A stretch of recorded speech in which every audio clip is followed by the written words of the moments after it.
It's a long and difficult story, but my soon-to-be ex is gay and hid that from me. I found out because I caught him cheating, and he admitted that he knew he wasn't attracted to me that way, but he wanted kids and a normal life.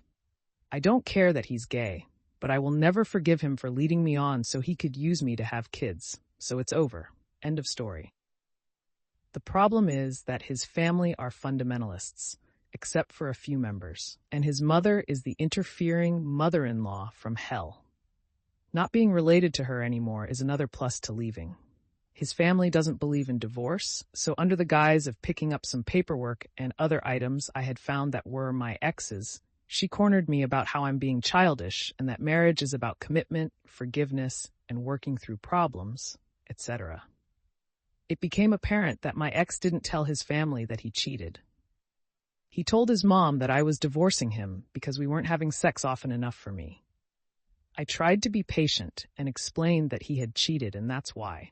I wasn't going to go into greater detail because I know how his parents are, and it's none of their business. Her advice, I kid you not, was that men are just that way, and if I wanted to have sex more and for him not to stray, I should make myself more attractive to my husband and be a better wife.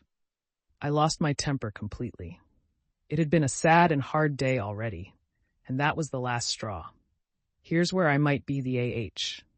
I told her that the only thing that would make me more attractive to my ex would be a sex change operation, and that I hoped he and his boyfriend adopted her some grandchildren so she could finally stop talking about it.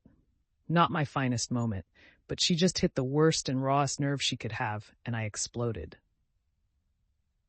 It's evidently turned into a huge family drama. He's probably going to be disowned.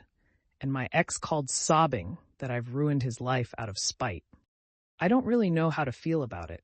I do feel bad for him that his parents are such awful people and there were just no good outcomes for him. But I also feel like he made his own bed here too.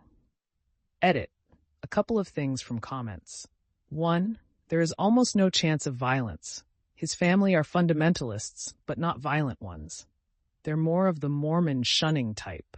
One of his cousins came out and left the church, and after the initial protests, they all just stopped talking to him and basically treated him as if he were dead until he was ready to repent or whatever.